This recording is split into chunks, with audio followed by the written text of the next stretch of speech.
Bab 811. Untuk sementara waktu, seluruh tepi kabut hitam menjadi tempat di mana tidak ada satupun iblis yang ditemukan. Kadang-kadang, demi bersaing memperebutkan inti iblis tingkat rendah, banyak orang yang saling bertarung. Murid-murid ini tidak pernah membayangkan bahwa di lingkungan yang dipenuhi setan, akan menjadi mustahil untuk menemukan setan yang bisa dibunuh. Sekte Yunji. Sebagai salah satu dari 10 sekte teratas di alam abadi saat ini, tentu saja banyak pengikutnya yang berlatih di dekat batas kabut hitam. Namun, setelah setahun di alam abadi, 99% murid sekte, termasuk yang paling menonjol, gagal menyelesaikan misi mereka. Hal ini tentu saja menarik perhatian para petinggi sekte Yunji. Di pintu masuk sekte Yunji, seorang gadis muda dengan rambut dikepang memegang pedang di tangannya, menyiapkan berbagai peralatan. Di sampingnya, beberapa orang tua dengan baik hati dan cermat memberinya instruksi. Yuer kecil, jika kamu menghadapi bahaya di luar, ingatlah untuk segera menghancurkan batu giok itu. Paman dan tetuamu pasti akan segera menolongmu. Ini beberapa pil untuk memulihkan energimu. Bawalah juga pedang ini bersamamu. Dan ini, gulungan teleportasi. Juga, jika kamu terluka, pil ini akan berguna. Aku sudah menyebarkan berita tentang turunnya kalian dari gunung. Setiap murid sekte Yunji yang kalian temui di luar akan mematuhi perintah kalian tanpa syarat. Jadi, begitu kalian meninggalkan gunung, hal pertama yang harus kalian lakukan adalah menemukan mereka. Dengan bantuan mereka, segalanya akan jauh lebih mudah bagi kalian. Para tetua memasukkan botol-botol pil ke dalam cincin gadis itu, dipenuhi rasa khawatir atas misi resmi pertama murid jenius termuda dan paling mereka sayangi. Di dekat situ, banyak teman-temannya yang juga mengantarnya. Adik kecil, tanggung jawab untuk menyelidiki masalah ini ada padamu. Semoga beruntung, adik perempuanku. Kamu yang terbaik. Atsbai Pub Future. Teman-teman sekelasnya menyemangatinya. Jangan khawatir, aku, Su Yuer, pasti akan tahu apa yang sedang terjadi. Lagi pula, aku tidak membutuhkan semua ini. Kekuatanku sendiri sudah lebih dari cukup, kata gadis itu. Su Yuer, dengan percaya diri, menepuk dadanya sebelum terbang menuruni gunung. Setengah hari kemudian, dia tiba di tepi kabut hitam. Daerah ini telah diberi nama tidak resmi sebagai dataran pengumpulan iblis oleh banyak pengikut, meskipun tidak ada satupun iblis yang terlihat. Setelah tiba di dataran pengumpulan iblis, Su Yuer tidak mengikuti nasihat para tetua untuk mencari murid lain dari sekte tersebut. Seorang yang sudah bersumpah untuk menjadi sosok yang cakap dan mandiri, bagaimana mungkin ia membiarkan hal seperti itu terjadi? Nona muda ini menolak untuk percaya bahwa dia tidak dapat mengetahui mengapa iblis-iblis itu menghilang, Su Yuer menyatakan dengan percaya diri. Lagi pula, dia berpikir bahwa untuk mengungkap alasan di balik hilangnya iblis, dia harus terlebih dahulu menemukan iblis itu sendiri. Dan begitulah, adik perempuan kesayangan sekte Yunji secara resmi menjadi salah satu dari banyak penghuni liar pemburu iblis. Dia berjongkok di sana selama 2 bulan. 2 bulan berlalu, dan dia bahkan belum menyentuh sehelai rambut pun. Ini merupakan pukulan berat bagi adik perempuannya yang telah bertekad untuk mencapai hal-hal besar. Di dalam kabut hitam, Yi Feng telah menghabiskan beberapa hari terakhir membersihkan monster-monster yang merayap di lembah mayat terapung dan kemudian para raksasa cair di reruntuhan. Hanya dalam waktu setengah hari, ia telah membersihkan semua iblis dari lokasi-lokasi yang diketahuinya. Brengsek, di mana setan-setan itu? Yi Feng merasa frustrasi karena mendapati bahwa bahkan jika dia mencoba membudidayakan iblis sekarang, itu tidak akan berhasil.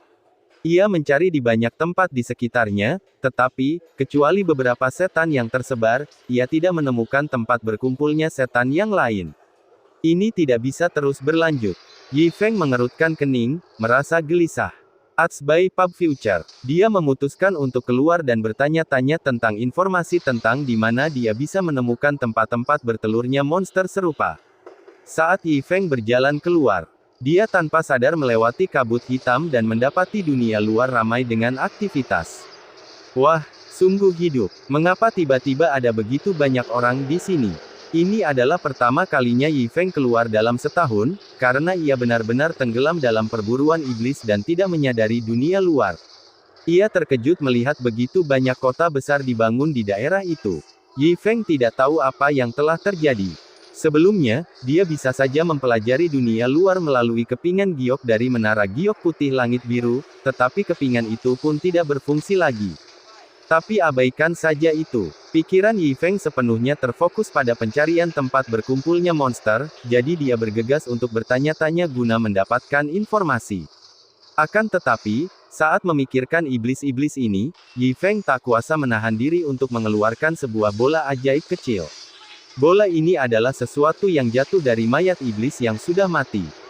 Setiap iblis memilikinya, dan bola itu tampak seperti mutiara bercahaya, meskipun bahannya tidak jelas. Kali ini, Yi Feng membawa beberapa bersamanya. Benda ini terlihat sangat indah. Aku jadi bertanya-tanya apakah benda ini bisa dijual dan menghasilkan uang, gumam Yi Feng dalam hati sambil mengamati bola ajaib itu. Begitu dia selesai berbicara, seorang pria mendarat dengan gembira di depan Yi Feng. "Kakak, ini dijual enggak?" tanya lelaki itu dengan penuh semangat. "Ah, ya," jawab Yi Feng, terkejut. Ia tidak menyangka akan ada yang benar-benar ingin membelinya, apalagi ada pembeli yang datang begitu cepat. "Berikan harga yang pantas, saudaraku. Berapa banyak kristal abadi yang kau inginkan?" Lelaki itu bertanya dengan tergesa-gesa, matanya bergerak cepat seakan takut ada yang merebut bola itu. 1. Arts by Pub Future. Yi Feng mengangkat jarinya, hendak meminta satu kristal abadi, tetapi sebelum dia bisa menyelesaikannya, pria itu merenggut bola itu dari tangannya. "Setuju, 10.000 kristal abadi." Selesai. Setelah berkata demikian, lelaki itu melemparkan tas penyimpanan kepada Yi Feng lalu menghilang, seakan takut Yi Feng akan berubah pikiran. Melihat tas penyimpanan di tangannya, Yi Feng tertegun. Dunia terasa begitu tidak nyata. Bola kecil ini baru saja terjual seharga 10.000 kristal abadi. Apakah ini nyata? Tetapi saat dia membuka kantong penyimpanan dan merasakan berat 10.000 kristal abadi, Yi Feng tidak dapat menahan senyum lebar. Kalau satu bola kristal bisa dijual seharga 10.000 kristal abadi, dan dia punya lebih banyak bola kristal lagi, bukankah menjual semuanya akan langsung menjadikannya Taipan Super? Secara kebetulan, transaksi ini disaksikan oleh Su Yuer, yang tidak jauh dari sana. Matanya yang cerah langsung berbinar. Dia dengan percaya diri menuruni gunung, berjanji kepada sektenya bahwa dia akan mengungkap alasan di balik kelangkaan iblis. Namun setelah 2 bulan, dia tidak hanya gagal mengungkap kebenaran, dia bahkan tidak melihat satu pun iblis. Jadi ketika dia melihat Yi Feng mengeluarkan inti iblis, dia merasa seolah-olah dia akhirnya menemukan harapan. Dia melompat di udara dan dengan cepat mendarat di samping Yi Feng. Dia ingin bertanya kepada Yi Feng di mana dia menemukan iblis itu, tetapi mengingat betapa langkanya iblis itu, dia ragu Yi Feng akan memberitahunya. Jadi, dengan cerdik, dia memutuskan untuk mendekati masalah itu dengan cara yang berbeda, dengan harapan dapat memancing informasi tentang lokasi iblis darinya. "Rekan kultivator, apakah kamu masih memiliki inti iblis seperti ini?" Su Yuer bertanya dengan penuh harap. Yi Feng menatap gadis muda cantik di depannya, wajahnya dipenuhi kegembiraan. "Apakah hal ini benar-benar sepopuler itu?" "Ya, tentu saja," jawab Yi Feng, seolah-olah dia baru saja menemukan rahasia kekayaan. "Berapa banyak yang kamu inginkan?" "Hah?" Su Yuer mengedipkan matanya yang besar, tertegun sejenak. Setelah beberapa saat, dia bertanya dengan hati-hati, "Apakah kamu punya banyak seperti ini?" Yi Feng berpikir serius sejenak sebelum menjawab dengan jujur, "Tidak terlalu banyak, tetapi cukup untuk semua orang." Bab 812. Cukup untukmu. Su Xiaoyu menyeringai, bibirnya sedikit melengkung. Dia tidak menyangka orang yang tampaknya tampak baik ini akan berbicara begitu sombong. Dalam situasi saat ini, semua orang berebut untuk mendapatkan barang tersebut, namun dia mengklaim jumlahnya cukup. Namun, dia tidak mengungkapnya. Sebaliknya, dia memutuskan untuk melihat tipuan macam apa yang sedang dia mainkan.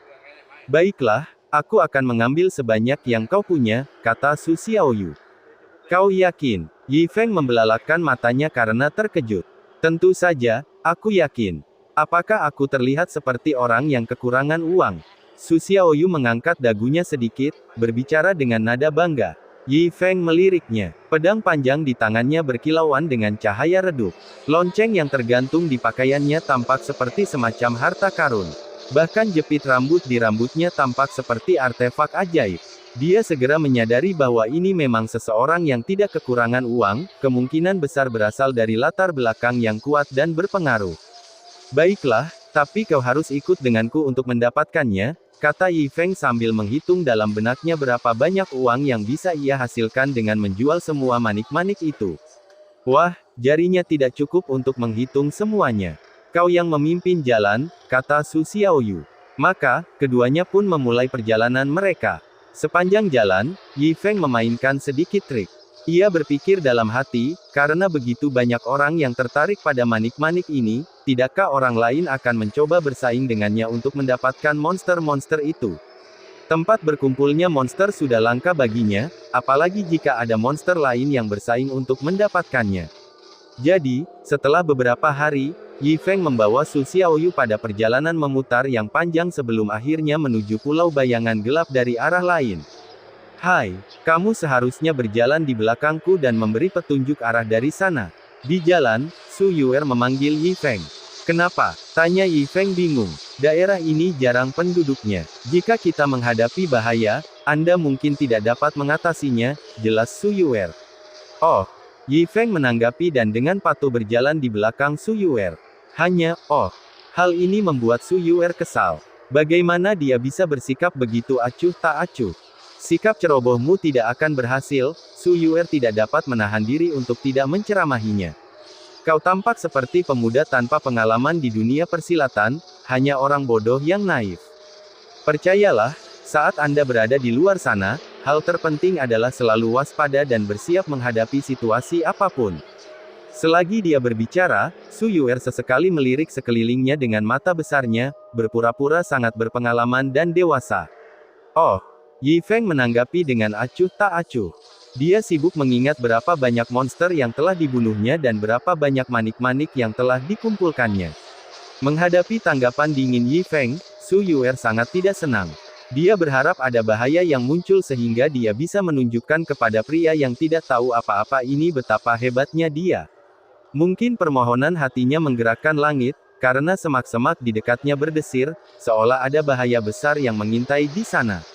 Mata Su Yuer berbinar. Inilah kesempatannya untuk bersinar. Hati-hati. Iklan oleh Pub Future. Dia berteriak sambil melompat ke udara, pedangnya yang bercahaya menebas ke bawah.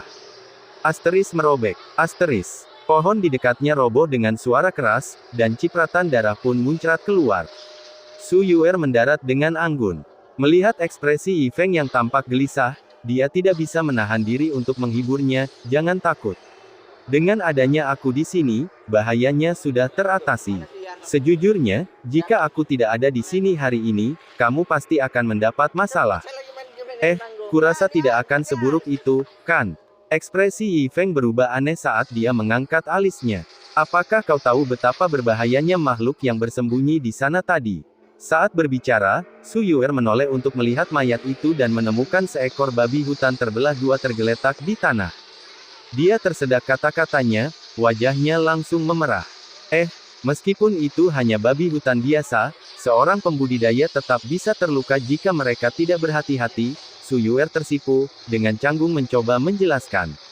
Lagi pula, aku hanya menggunakan babi hutan ini untuk memberimu pelajaran, selalu tanggapi segala sesuatunya dengan serius dan jangan pernah lengah. Oh, terima kasih, Nona, kata Yi Feng agak kesal. Angka-angka yang dia hitung dalam kepalanya kini terlupakan berkat serangan pedang Su Yuer. Hei, ada apa dengan sikapmu itu? Wajah Su Yuer memerah saat dia melangkah di depan Yi Feng, berbicara dengan sangat serius, jangan pikir aku bereaksi berlebihan. Sebagai seseorang dengan hati yang sopan dan banyak pengalaman, sudah menjadi tugasku untuk mengajari seorang pemula sepertimu beberapa pelajaran penting. Melihat ekspresi serius Su Yuer, Yi Feng juga menegakkan wajahnya dan mengangguk dengan sungguh-sungguh. Dipahami. Setelah mengatakan ini, Yi Feng kembali ke perhitungan mentalnya. Melihat ini, Su Yuer mengangguk puas. Keduanya melanjutkan perjalanan mereka dengan santai. Jadi, apa pendapatmu tentang pedangku? Su Yuer bertanya setelah beberapa saat, mencoba memulai percakapan. Iklan oleh Pub Future. Bagus, jawab Yi Feng. Melihat ekspresi tidak senang Su Yuer, dia segera menambahkan, bagus sekali. Su Yuer mengangguk puas, lalu menambahkan, pedang ini, aku peroleh 18 tahun lalu dari alam rahasia yang sangat kuat. Butuh banyak usaha untuk mengambilnya kembali, dan ada banyak ahli yang bersaing untuk mendapatkannya. Ah, aku berjuang melewati kerumunan. Mengingat kembali pertempuran itu, Su Yuer menggelengkan kepalanya dengan penuh rasa nostalgia, lalu menepuk bahu Yi Feng, aku akan menceritakan kisah itu kepadamu lain kali aku punya kesempatan. Nona, berapa umurmu? Yi Feng tiba-tiba bertanya. 19. Jawab Su Yuer sambil menatapnya. Mengesankan, Yi Feng mengacungkan jempol padanya. Su Yuer tampaknya tidak menyadari ada yang salah. Melihat acungan jempol Yi Feng, dia merasa senang dan bertanya, pedang yang sangat kuat, apakah kamu tidak penasaran? Yi Feng mengangguk. Tidakkah kamu ingin melihatnya? Kalau begitu, biarkan aku melihatnya. Tidak mungkin. Su Yuer segera menarik kembali pedangnya. Pedang ini disebut pedang naga Phoenix, dan pedang ini memiliki perasaan. Jika ada orang lain selain pemiliknya yang menyentuhnya, pedang ini akan melukai mereka, kata Su Yuer dengan bangga. Tubuhmu yang lemah tidak akan mampu menahan kekuatannya. Tentu saja, meskipun aku tidak bisa menunjukkannya kepadamu sekarang, kamu pasti akan memiliki kesempatan untuk menyaksikan kekuatan aslinya di masa depan. Dengan sedikit keberuntungan, Anda bahkan mungkin melihat saya melepaskan teknik pamungkasnya. Setelah mengatakan ini, Su Yuer menatap Yi Feng penuh harap. Yi Feng punya gambaran kasar dalam benaknya. Uang dari kesepakatan ini akan menjadi jumlah yang sangat besar. Jadi dia bertanya, bisakah kita membuat kesepakatan pembayaran saat barang sampai? Su Yuer tertegun sejenak, lalu mengangguk tanpa sadar. Melihat ini, Yi Feng merasa tenang. Aku sungguh tak sabar melihatmu melepaskan teknik pedang itu. Meskipun dia tidak begitu mengerti mengapa Yi Feng tiba-tiba membahas pembayaran, mendengar kata-katanya membuatnya merasa puas. Meskipun orang ini tampaknya berbohong tentang inti iblis dan kurang berpengalaman, dia tetap tampak cukup menawan. Siapa bilang pahlawan muda seperti dia tidak bisa keluar untuk mencari pengalaman? Dia sudah terkenal dan bahkan punya pengagum. Bab 813. Keduanya melanjutkan perjalanan mereka untuk sementara waktu. Tiba-tiba, langit menjadi gelap. Suasananya menjadi mencekam. Sebuah bayangan hitam muncul di garis pandang mereka. Makhluk itu memiliki dua kepala, anggota badan ramping, dan tubuhnya basah kuyup. Ia berjalan dengan gaya berjalan yang bengkok dan tidak beraturan, menyerupai makhluk yang cacat. Setan yang sesungguhnya. Su Yuer tidak pernah menyangka bahwa setelah 2 bulan mencari tanpa menemukan satu pun iblis, dia akan bertemu satu pun di sini. Matanya yang besar berbinar karena kegembiraan. Dia mengencangkan cengkeramannya pada pedang panjangnya, sudah gatal untuk bertarung.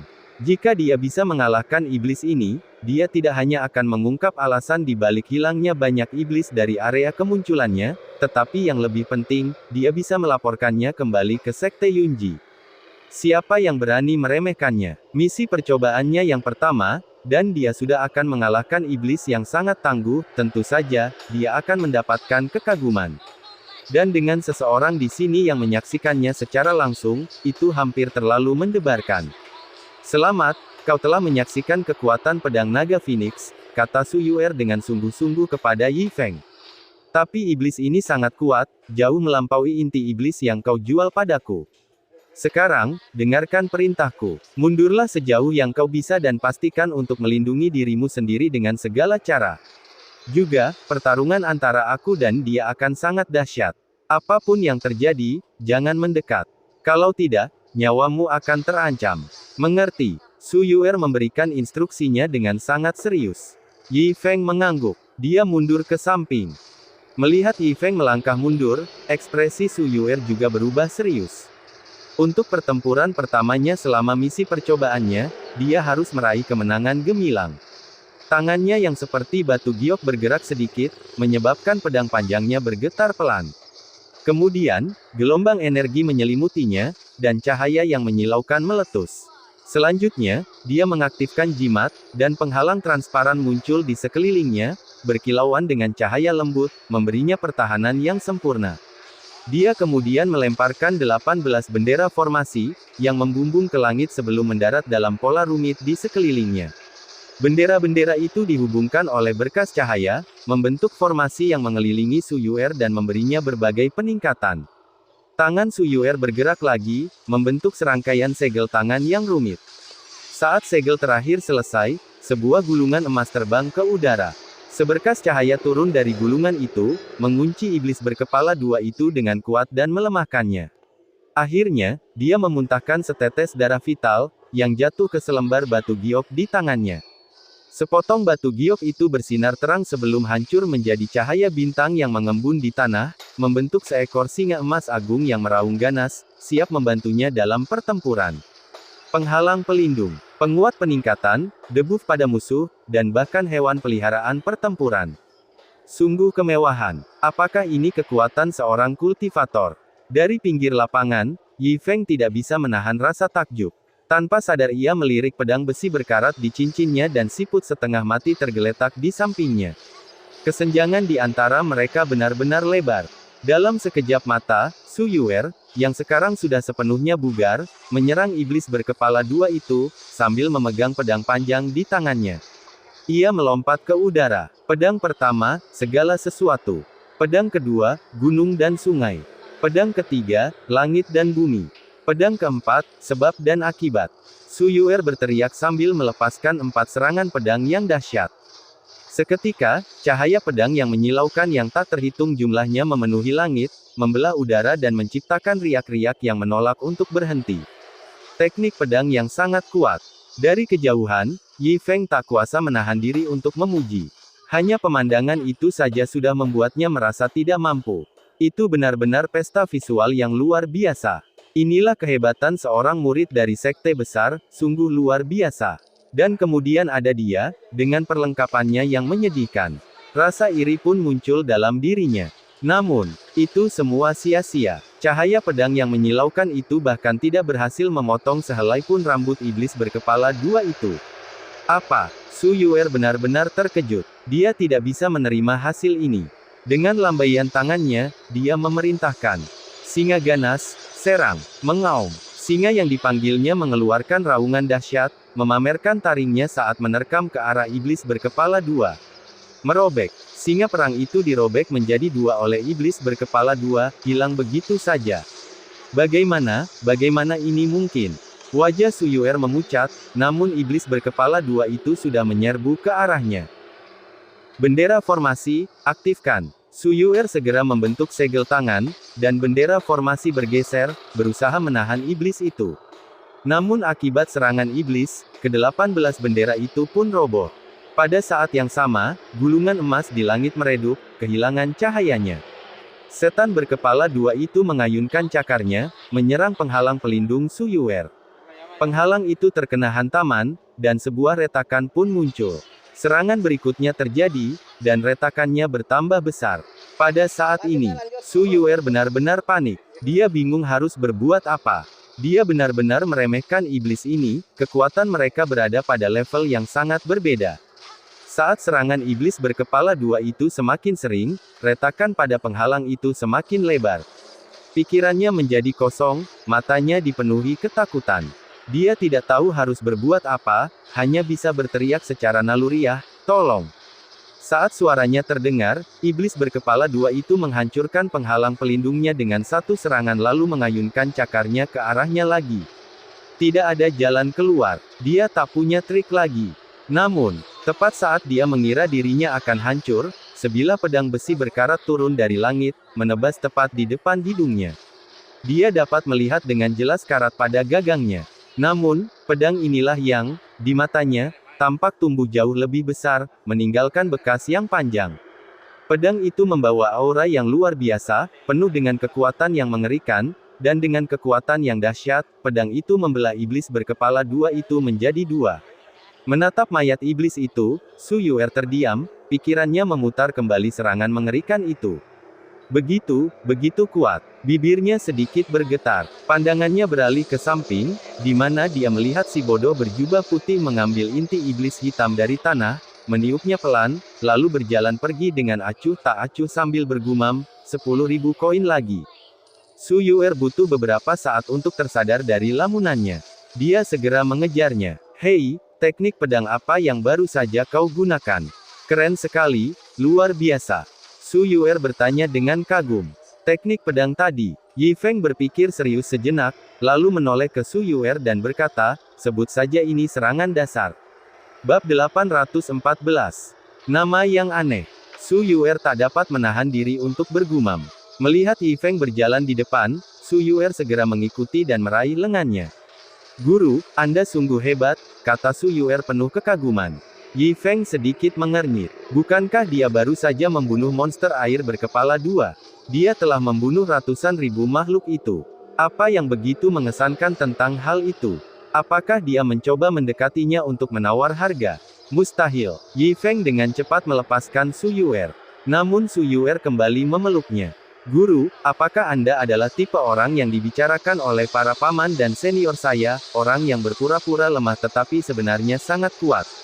Tanyanya, matanya yang besar berbinar penuh harap. Yi Feng tetap diam. Dalam dunia bisnis, mencampurkan perasaan pribadi hanya akan memperumit masalah. Kalau begitu, Tuan, bolehkah aku melihat pedang yang kau gunakan sebelumnya? Su Yuer sekali lagi meraih lengan Yi Feng dan bertanya. Lagi, berusaha mendekat. Tidak mungkin. Yi Feng dengan dingin mendorong Su Yuer menjauh. Nona, tolong jaga sopan santunmu. Bagaimanapun, pria dan wanita harus menjaga batasan yang tepat. Tuan, apakah Anda menyukai kristal surgawi? Saya akan memberi Anda 100.000 kristal surgawi jika Anda mengizinkan saya melihat pedang Anda, oke? Kata Su Yuer genit. Ini bukan tentang uang. Saya tidak sedingin itu. Yi Feng segera menarik pedang besi dari tangannya. Suara mendesing. Sulit dipercaya bahwa pedang ini membunuh makhluk iblis itu dengan mudah, kata Su Yuer sambil menyentuh pedang itu. Meskipun dia tidak tahu mengapa, dia hanya merasa itu luar biasa. Ngomong-ngomong, guru, apa nama pedang ini? Su Yuer bertanya. Pedang besi. Yi Feng menjawab. Nama yang bagus sekali. Su Yuer berseru, matanya berbinar kagum.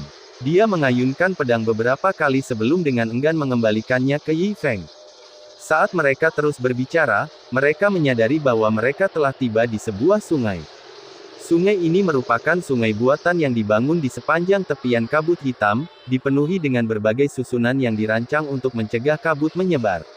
Itu adalah hasil karya tiga sekte besar Dao. Yi Feng dengan ringan melompat dan melangkah ke dalam kabut hitam pekat. Ah!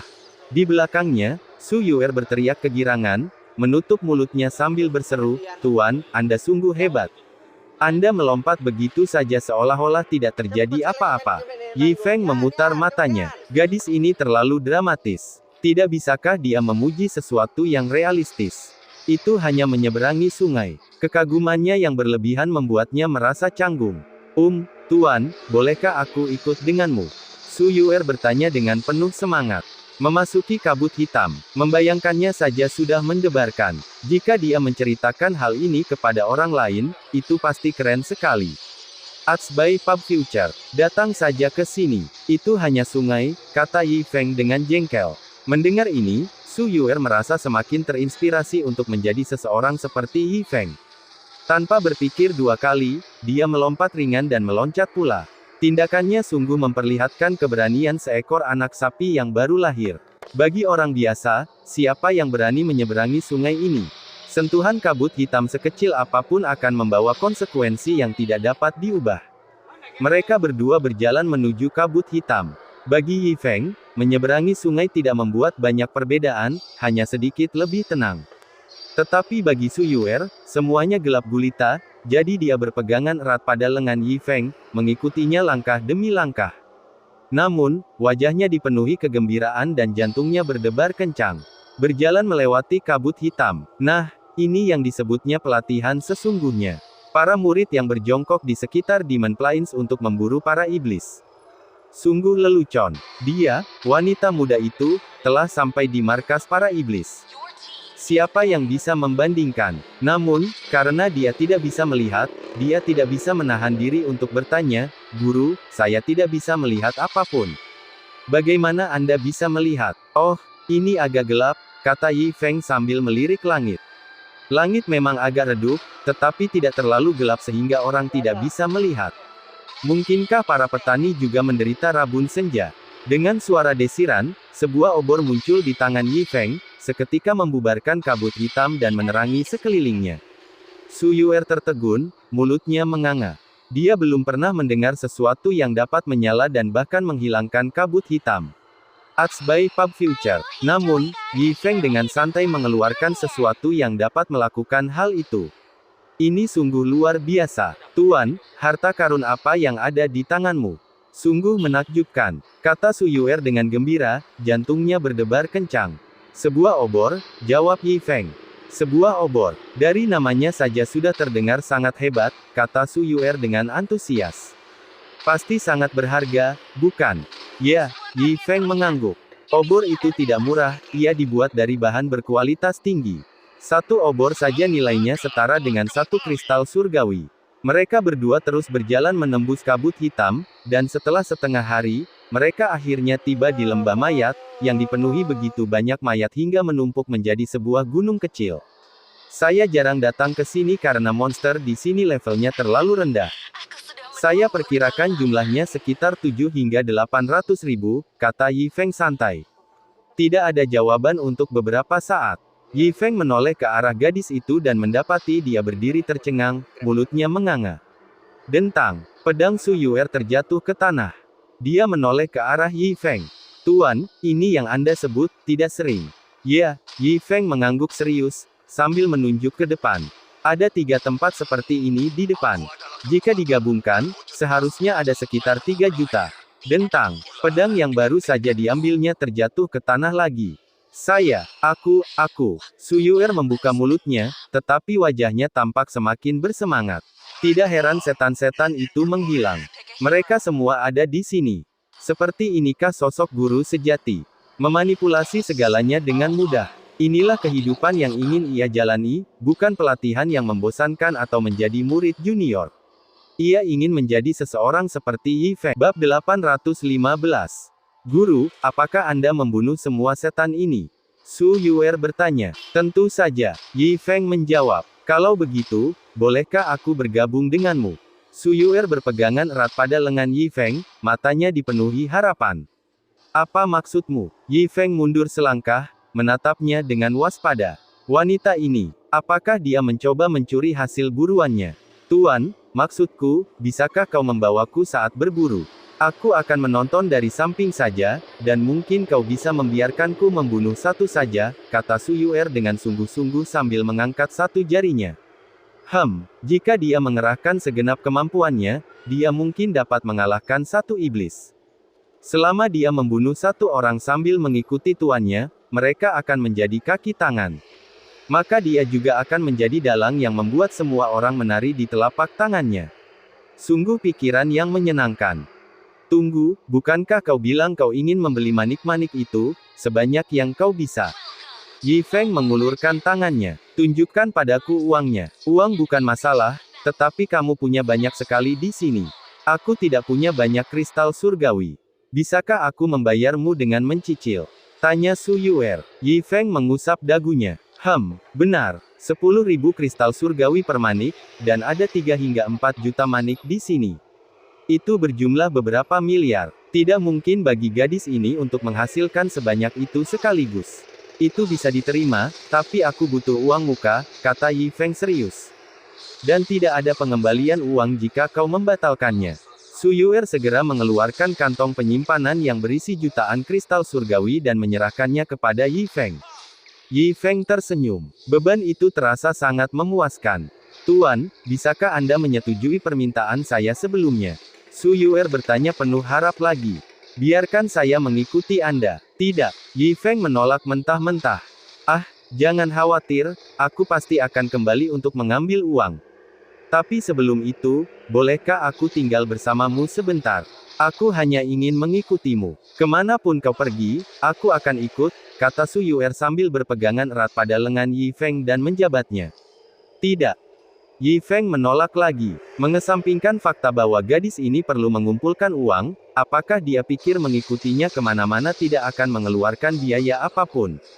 Meskipun dia sekarang kaya raya, tetapi orang tidak boleh melupakan asal-usulnya. Lagi pula, gadis ini sangat eksentrik. Siapa yang tahu betapa menyebalkannya dia jika dia tetap tinggal. Tuan, aku mohon padamu. Su Yuer merengek sambil menggoyang-goyangkan lengan Yi Feng dengan kuat. Sama sekali tidak. Nada bicara Yi Feng tegas. Tuan, kumohon. Gelap sekali. Apa yang akan terjadi jika Anda meninggalkanku sendiri? Aku hanya ingin mengikuti Anda. Aku akan melakukan apapun yang Anda katakan. Kata Su Yuer, matanya berkaca-kaca. Sama sekali tidak. Suara Yi Feng menjadi tegas. Wanita ini, dengan logikanya yang tidak masuk akal, pasti memiliki motif tersembunyi. Yi Feng bertekad, Tuan, apakah Anda tidak menyukai kristal surgawi? Saya memiliki kemampuan khusus, saya dapat menemukan harta karun. Su Yuer segera menambahkan, saya telah menemukan banyak harta karun untuk paman dan tuan saya sebelumnya, dan harta karun itu berisi banyak sekali kristal surgawi. Saat dia berbicara, hidung mancungnya berkedut. Dia berjalan ke suatu tempat yang tidak jauh dan menggali tanah dengan tangannya. Sesaat kemudian, dia mengeluarkan kristal surgawi dari tanah. Lihat, Tuan, aku tidak berbohong, kata Su Yuer dengan sungguh-sungguh. Menatap kristal surgawi di tangan Su Yuer, Yi Feng diam-diam mengangkat kepalanya. Sebagai seorang kultivator yang saleh, sudah menjadi kewajibanku untuk melakukan perbuatan baik dan mengumpulkan kebajikan. Meninggalkan wanita sepertimu sendirian dalam kegelapan seperti itu adalah kesalahan besar. Kamu harus tinggal dan mengikutiku sepanjang waktu.